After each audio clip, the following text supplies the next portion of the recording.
ठीक है बच्चे, हमारा नेक्स्ट टॉपिक है लेक्चर नंबर 3 इलेक्ट्रोकेमिस्ट्री में, that is variation of conductivity and molar conductivity with concentration. मतलब हम वेरिएशन देखना चाह रहे हैं कंडक्टिविटी की, मोलर कंडक्टिविटी की, किसके साथ? कंसंट्रेशन के साथ। तो देखिए, सबसे पहले आपको ये पता होना चाहिए जो इलेक्ट्रोलाइटिक कंडक्टेंस है वो डिक्रीज करती है विद इंक्रीज इन कंसंट्रेशन। ठीक है, मतलब अगर कंसंट्रेशन बढ़ेगी तो इलेक्ट्रोलाइटिक कंडक्टेंस डिक्रीज होगी और सॉरी इंक्रीज होगी with increase in dilution. I mean to say जितना ज्यादा सॉल्यूट प्रेजेंट होगा उतना ही ज्यादा कंसंट्रेशन होगी, उतनी ही इलेक्ट्रोलाइटिक कंडक्टेंस कम होगी। ठीक है, और जितना कम सॉल्यूट होगा उतनी डाइल्यूशन ज्यादा होगी, सॉल्वेंट ज्यादा होगा, उतनी ही इलेक्ट्रिकल कंडक्टेंस ज्यादा होगी। ठीक है, तो ये हमारे को क्यों हो रहा है? क्योंकि कंडक्टेंस ऑफ आयंस किसके कारण होती है? Presence of ions in solution. जितने आयंस ज्यादा डेवलप होंगे सॉल्यूशन में, अब आप ज्यादा सारा सॉल्यूट डाल दोगे तो आयंस तो उतने ज्यादा बन नहीं पाएंगे, तो अल्टीमेटली क्या होगा? कंसंट्रेशन ज्यादा होने से क्या होगा? इलेक्ट्रिकल कंडक्टेंस डिक्रीज हो जाएगी। यही चीज फॉर्मूला वाइज भी हमें पता होनी चाहिए कि molar conductivity equal to conductivity into volume of solution containing 1 mole of electrolyte. मतलब मोलर कंडक्टिविटी किसके इक्वल है? कंडक्टिविटी के into volume of solution containing 1 mole of electrolyte. ठीक है, तो ये फॉर्मूला के थ्रू हम ये पॉइंट बता सकते हैं। ठीक है, next one, variation of molar conductivity with concentration of strong electrolytes. मतलब हम वेरिएशन उनकी देख रहे हैं जो कि स्ट्रॉन्ग इलेक्ट्रोलाइट्स हैं, मतलब टोटली आयंस में सॉल्यूट चेंज हो जाता है। ठीक है, जैसे कि NaCl, जैसे कि HCl, जैसे कि KCl, ये सारे स्ट्रॉन्ग इलेक्ट्रोलाइट्स हैं जो टोटली आयंस में बदल जाते हैं। तो उनकी वेरिएशन देख रहे हैं मोलर कंडक्टिविटी। तो देखिए, वेरिएशन में को समझने के लिए डिबाई हक्कल ऑनसेंजर इक्वेशन आपको पता होनी चाहिए। ये ऐसा इक्वेशन याद करनी है। क्या इक्वेशन है? Lambda m equal to lambda m not minus a c 1/2। ये इक्वेशन में molar conductivity, this is molar conductivity at infinite dilution. Lambda m not क्या है? Molar conductivity at infinite dilution. a क्या है? कांस्टेंट। C क्या है? Concentration. ठीक है, तो देखिए, अगर C टेंड्स टू 0 हुआ, ऑब्वियस है इनफाइनाइट डाइल्यूशन, मतलब बहुत ही ज्यादा अगर डाइल्यूट सॉल्यूशन हुआ, सॉल्यूट बहुत ही लेस अमाउंट में हुआ, तो इनफाइनाइट डाइल्यूशन हो जाएगी। आई मीन टू से कंसंट्रेशन नियर बाय 0 हो जाएगी। अगर कंसंट्रेशन टेंड्स टू 0 हुई तो ये पार्ट 0 हो जाएगा। लैम्डा m किसके इक्वल हो जाएगा? Lambda m not. मतलब मोलर कंडक्टिविटी किसके इक्वल हो जाएगी? Molar conductivity at infinite dilution के इक्वल हो जाएगी। ये आपको पता होना चाहिए। इससे रिलेटेड आपको एक ग्राफिकल रिप्रेजेंटेशन भी आनी चाहिए for strong electrolytes, lambda m versus C half. Lambda M versus C half की ग्राफिकल रिप्रेजेंटेशन क्या है? जो केसीएल की लाइन है, देखिए स्ट्रेट लाइन होगी, स्ट्रेट लाइन, पैरेलल लाइंस होंगी, जितने भी स्ट्रॉन्ग इलेक्ट्रोलाइट्स आएंगे पैरेलल लाइंस के थ्रू शो करेंगे। ये सर्कल, स्मॉल सर्कल्स हमने वैल्यूज नोट की हैं, लैम्डा एम की value versus concentration, half of concentration की वैल्यू, ठीक है, अंडर रूट ऑफ कंसंट्रेशन की वैल्यू, ठीक है। लैम्डा एम फिर से वैल्यू चेक करी, फिर हमने ये ग्राफ बना दिया। तो इस तरह से स्ट्रॉन्ग इलेक्ट्रोलाइट का ये ग्राफ होगा जो आपको याद करना है, KCl वर्सेस HCl का बना के देखें, ठीक है। अब देखें, ये तो था स्ट्रॉन्ग इलेक्ट्रोलाइट्स की बात। अब हम करेंगे variation of molar conductivity with concentration for weak electrolytes. मतलब वीक इलेक्ट्रोलाइट्स के लिए, वीक इलेक्ट्रोलाइट्स कौन से होते हैं? यू ऑल नो दैट, जो कि टोटली आयंस में कन्वर्ट नहीं होते, ठीक है। जैसे कि एसिटिक एसिड CH3COOH, वो इक्विलिब्रियम में CH3COO negative plus H positive बनाता है, ठीक है। तो वीक इलेक्ट्रोलाइट्स के केस में देखिए, weak electrolyte dissociates to much lesser extent. Obvious है कि वीक इलेक्ट्रोलाइट है, टोटली आयंस में तो डिसोसिएट नहीं होगा as compared to strong electrolytes. इस करके मोलर कंडक्टिविटी इनकी लोअर होती है, ठीक है, क्योंकि टोटल आयंस में तो बदल नहीं पाता। तो molar conductivity versus under the root of concentration, हम अगर ग्राफ ड्रॉ करेंगे तो ये स्ट्रेट लाइन ग्राफ नहीं आएगा, ये इस तरह का ग्राफ आएगा।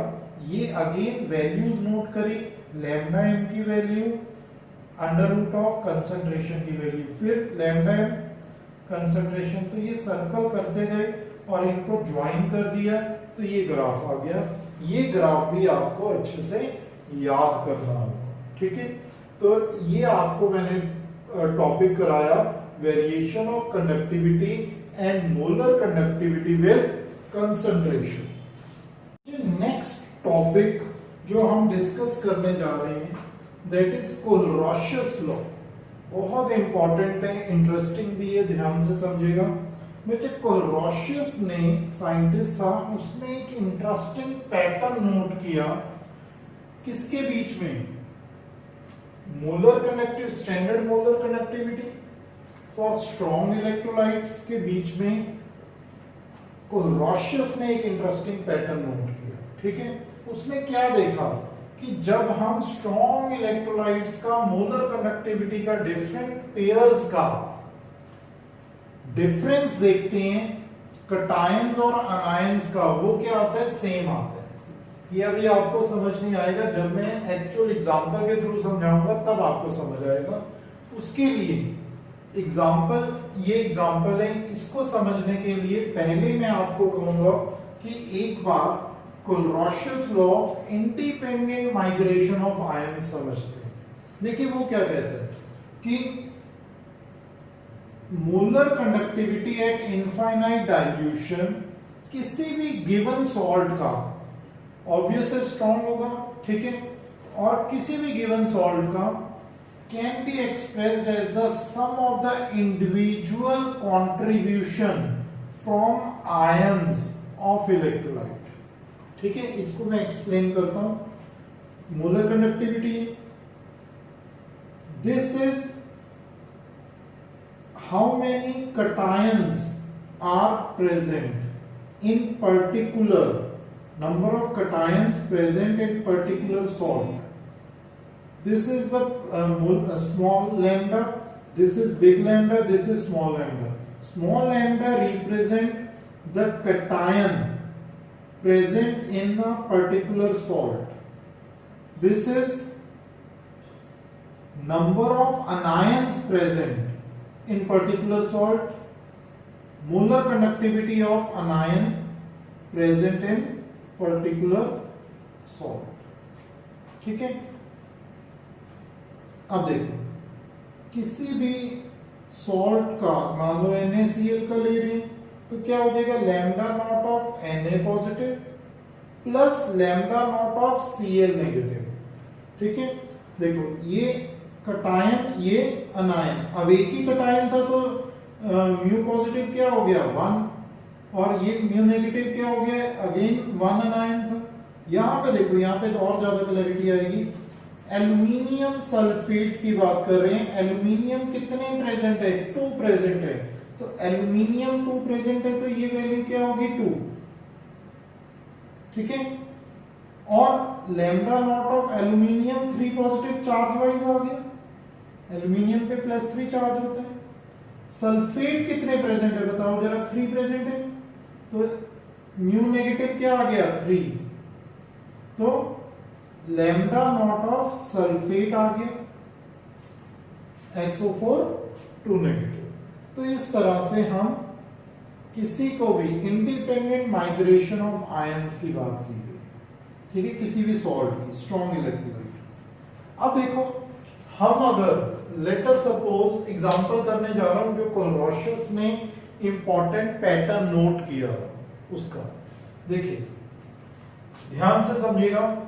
मैं अगर लैम्डा नॉट ऑफ KCl लेता हूं तो क्या हो जाएगा 1 1 है कटायन आयन, तो lambda naught of K positive plus lambda naught of Cl negative हो जाएगा। वो वैल्यू, ये वैल्यू आपको याद नहीं करनी है, ये आपको पता या तो दी होगी या आपको मतलब याद नहीं करने की जरूरत है ये वैल्यूज।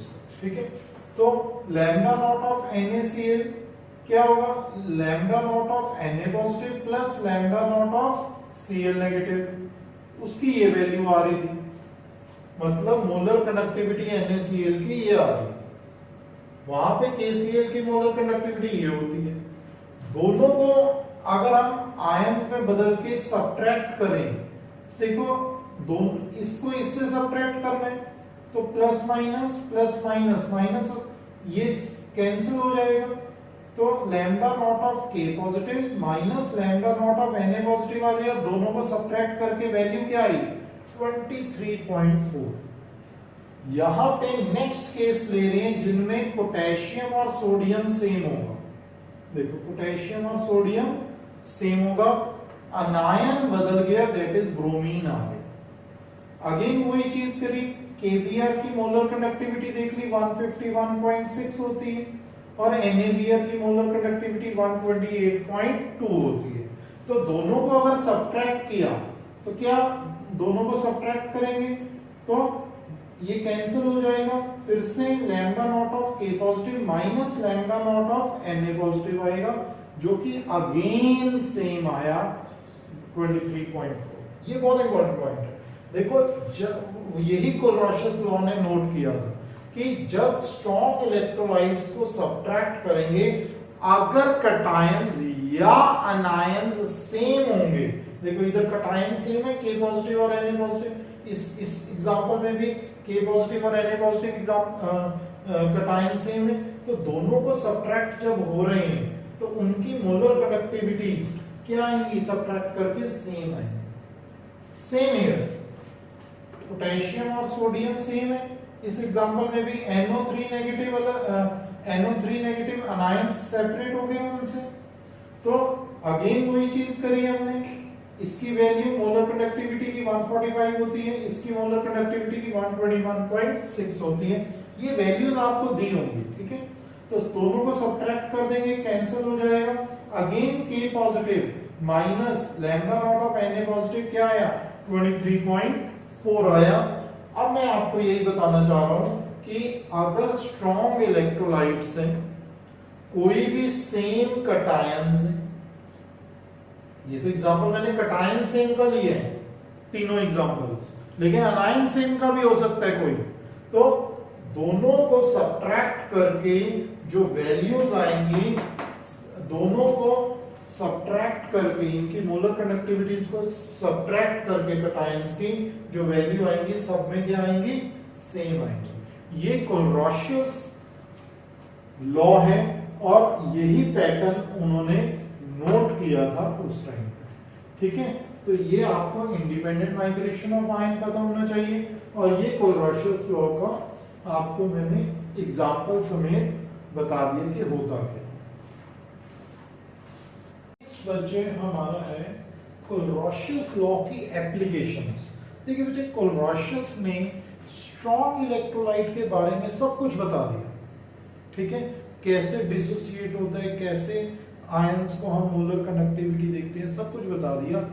लेकिन कोलरोशियस ने वीक इलेक्ट्रोलाइट्स के बारे में कुछ भी नहीं बताया। वीक इलेक्ट्रोलाइट्स के बारे में कोलरोशियस ने अपनी एप्लीकेशंस के बारे में सारा कुछ डिस्कस किया। तो उनकी एप्लीकेशंस क्या है? First application of Kohlrausch's law, calculation of molar conductivity at infinite dilution for weak electrolytes। मतलब मोलर कंडक्टिविटी इनफाइनाइट डाइल्यूशन में देखनी है वीक इलेक्ट्रोलाइट्स की। उन्होंने अपनी फर्स्ट एप्लीकेशन में हमें समझाया कि कैसे देख सकते हैं हम। देखिए, let us suppose molar conductivity of acetic acid according to Kohlrausch's law अगर हम देखें तो मोलर कंडक्टिविटी क्या होगी बच्चे? Molar conductivity of acetate ion plus molar conductivity of H positive ion.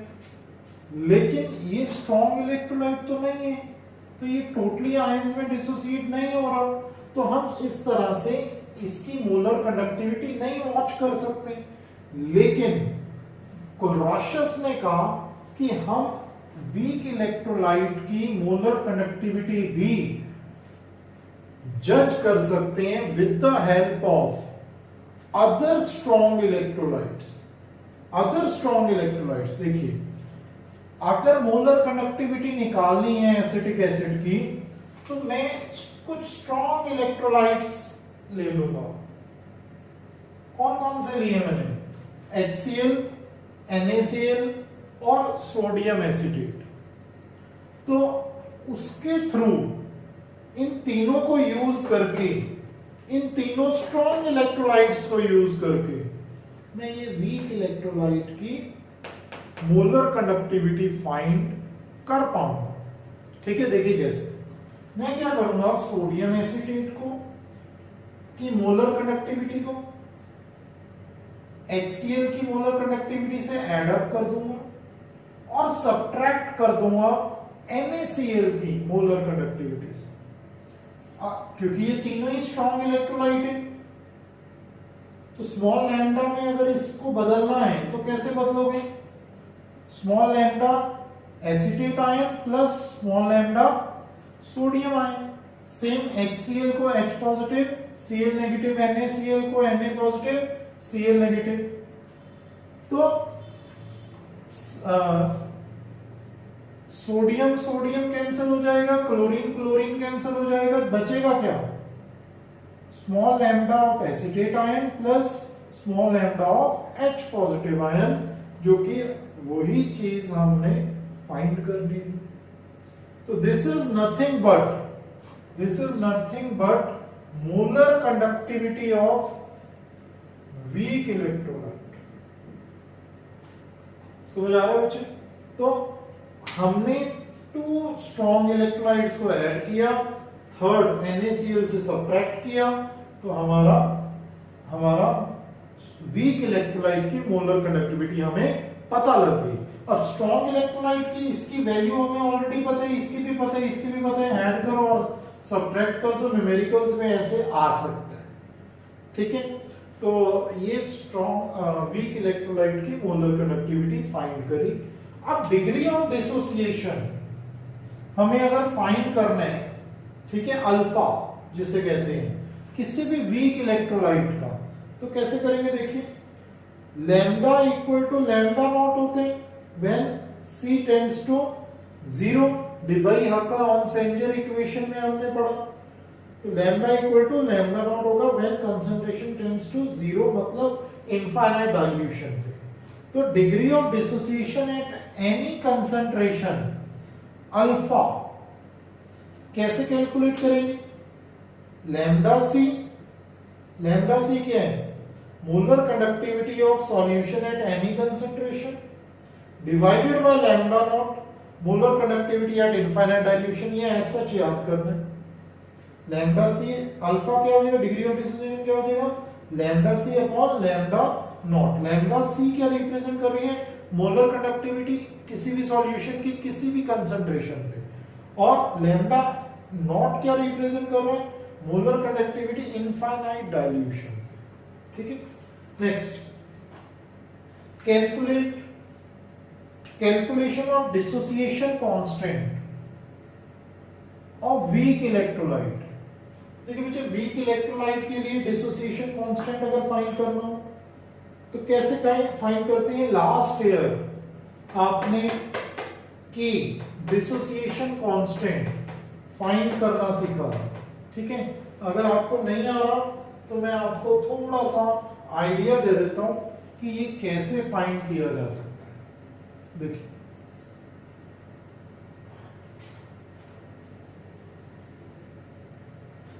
देखिए, कैसे फाइंड करते हैं कि कोई भी रिएक्शन है एट इक्विलिब्रियम, मान लीजिए, क्योंकि वीक इलेक्ट्रोलाइट है, इनिशियली कंसंट्रेशन सी ले ली, ये 0 ले लिया। जब रिएक्शन स्टार्ट ही नहीं हुई तो इसकी कंसंट्रेशन सी ले ली, इसको क्या ले लिया? 0 एट इक्विलिब्रियम क्या होता था? C minus C alpha. ये क्या होगा? C alpha and C alpha. तो K क्या आएगा? Products over reactant. C से C कैंसिल, आ गया ना भाई? C alpha square upon 1 minus alpha. अब अल्फा की वैल्यू हमने देख ली थी, lambda C upon lambda not put कर देंगे। अल्फा की जगह पुट कर दिया lambda C upon lambda not, यहां पे भी अल्फा की जगह पुट कर दिया। सॉल्व किया, आपका C lambda C square upon lambda naught minus lambda C, आपका एंड रिजल्ट आ जाएगा। ठीक है, तो ये आपका एंड रिजल्ट आ गया। तो आपको न्यूमेरिकल्स अगर आए, वैसे तो इसके ज्यादा न्यूमेरिकल्स कभी देखे नहीं गए हैं, अगर आते हैं तो ये वैल्यूज दी होंगी, आपको कांस्टेंट निकालना होगा या अल्फा निकालना होगा, ये वैल्यूज दी होंगी। या आपको फर्स्ट में जो मैंने आपको एप्लीकेशन में बताया उनमें स्ट्रॉन्ग इलेक्ट्रोलाइट्स की मोलर कंडक्टिविटी दी होगी, दोनों को ऐड कर दो, थर्ड में से सब्ट्रैक्ट कर दीजिए, तो आपका मोलर कंडक्टिविटी भी वीक इलेक्ट्रोलाइट्स की मोलर कंडक्टिविटी भी आ जाएगी। ठीक है, तो यहां पे हमारा थर्ड लेक्चर इलेक्ट्रोकेमिस्ट्री का ओवर होता है।